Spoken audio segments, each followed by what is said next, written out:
Hey everyone, so this is the second part of February Long challenge.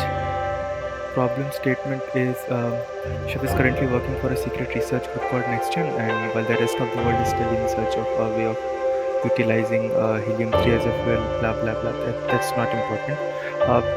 Moving forward, the project requires some government funding for completion, which comes under one condition: to prove its worth.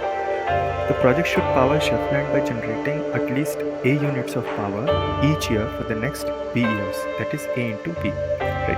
And help Chef determine whether the group will get funded, assuming that the room has X grams of helium-3 and 1 gram of helium-3 can provide 5 units of power, that is X into Y. So inputs would be A, B, X and Y. And we need to just follow the condition. The condition here says Chefland by generating at least A units of power each year for the next B years. That means if the product of X into Y is greater than or equal to A into B, then our condition is fulfilled, and we need to print yes or no depending on the inputs. These are the constraints. We can use any kind of case lettering, and yes no is our output. This is my output.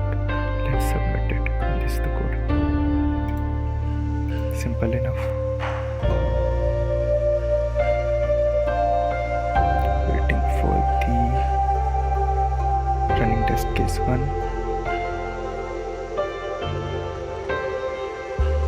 Okay, it's done. Let's move ahead for the second question.